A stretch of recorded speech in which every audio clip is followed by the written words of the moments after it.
Hello and welcome to a LEGO knockoff bootleg review of Nexo Knights, which I call Nick Knights, which is constantly reminding me of knickknacks. And if you don't know what knickknacks are, well, Google it. Just find out yourself. Anyway, so yeah, we got these knights. They all have been copied from the ultimate versions that I also reviewed. Macy, this one's Macy, and Aaron, the green one. Yeah, the figures are based on them. So you got the body with the transparent armor piece, and all of these have custom built things on the back. And none of these custom builds, from what I can tell, are the same as anything from the actual Nexo or Nexo Knights sets. So these are all have been altered to fit in budget plans per figure of these things. And by the way, with Yuan, there was actually recently a toy fair in Guangzhou in mainland China. I saw some pictures on Facebook that someone posted, and it was an official toy show. And all of these brands, Deku, Lili, Bella, whatever, Lipin, everything, they had booths set up that looked like actual toy booths, big booths showing off all of the new knockoff stuff, including Lipin showed off Ghostbusters headquarters, the 60s Batcave, and there weren't that many other pictures of the other brands, but yeah, Lipin. Apparently some people are saying that it's making their skin itchy after they built it, so I put a thing on Facebook. You can check out my Digger 318 Facebook page and discuss that if that's something that has bothered you in the past. Finally, before I forget, apart from the usual spare hands that comes with all of these sets, the Sheung does, there's also a lot of spare studs, spare wedge, and some spare flat pieces, so lots of spares going on. First here, Clay comes with a weird sort of flying machine thingy. The build is okay, but it again doesn't really resemble anything from the actual toy sets.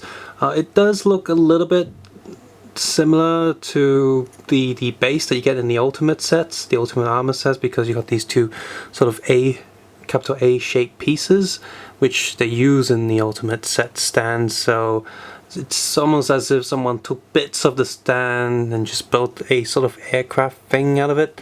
It is secure and solid enough, it's just kind of pointless to me, to be honest. The figure itself is actually pretty good in terms of copying the official print. It looks very close to the official, and the face is actually pretty good as well, pretty decent. You got a transparent sort of sword thing going on there, you know, bar sticking in there.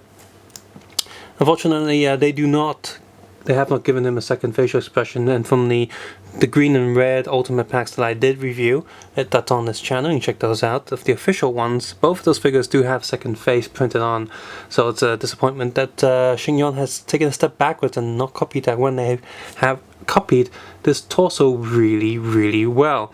Another downside of these figures is they didn't bother with the actual armor piece. What you have is not a generic armor piece, but something we've seen before. This is an armor piece that you will see with some scuba diving characters. It's been previously used in other sets.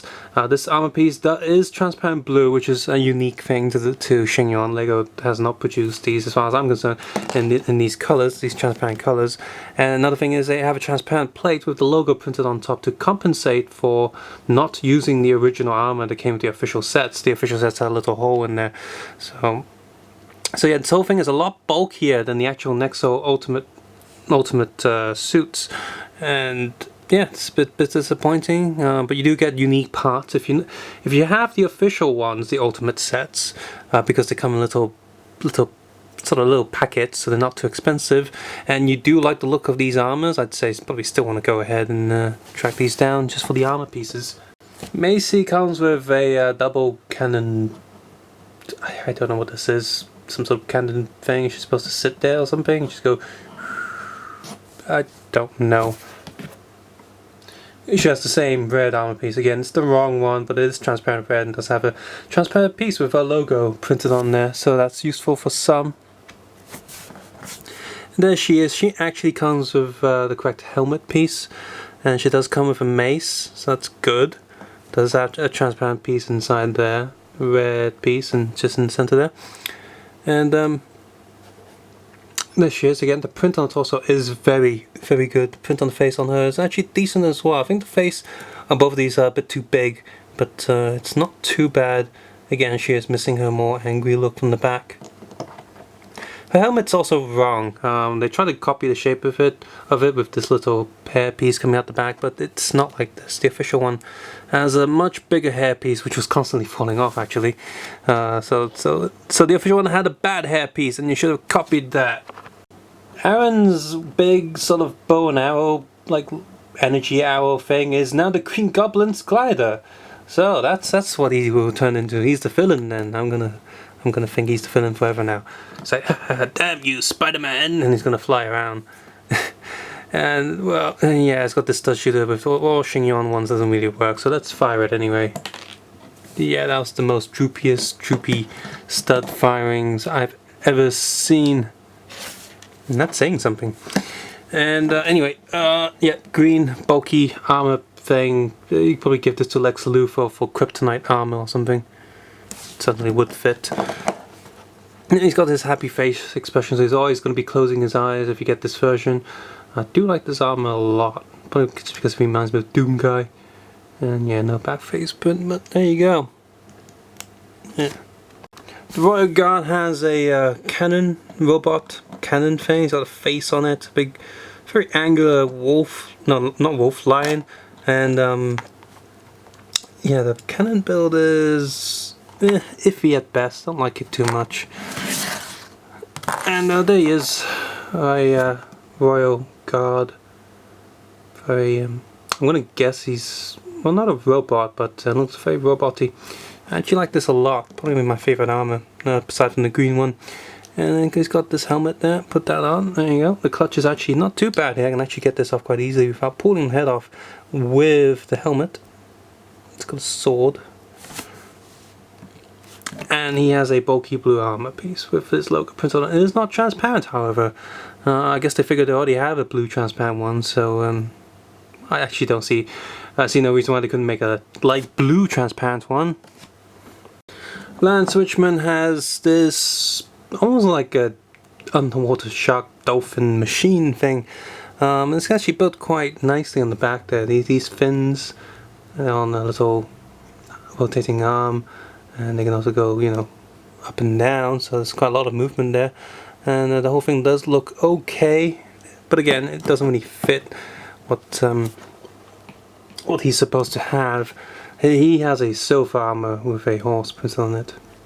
There's nothing too special there. And here he is, no helmet. He does have a giant energy lance going on, but the print on his body is pretty good. And yeah, he's gonna be constantly winking. And with that kind of douchey hair, he's gonna be, you know, first impressions are everything. So now I'm gonna consider him a douchey character every time I see him, because he's got silly hair and winking face. That's constant. Robin Underwood has a tiny spider droid. It's got a light on top. These two front lights, which this thing also looks like you can stick a laser blasting mechanism in there if you really wanted to. He's got also a silver armor pack with a chicken printed on it, and there he is, mostly harmless. Quick look at the back. And we have two villains to come with this set. We have a Beastmaster. He's got this dynamite and these little flame catapult thing, which would actually work. So that's cool, it's something functional. He has a little backpack thing for his, I guess, weapons. He's got a orange morning star, energy star thing. And there he is, again, he's actually printed quite well, he looks pretty good. No back face, but the back armor print is also pretty decent. Finally, we have a character called the Flamethrower. He's got a giant munching machine thing, and there's the firing mechanism for this disc, and he's got a bow and arrow, so he's got some quivers there. Let's see if this will actually work. I'm gonna fire it at my hand and see how that goes, if I can actually get it. No. Let's try that again. Oh, that actually fired pretty well. So for something that's come out quite quickly after the initial release of Nexo knives, these are actually pretty good. If you just want the actual figurines and you don't care about the accessories that come with them, these are a good replacement of things that can go in the background behind.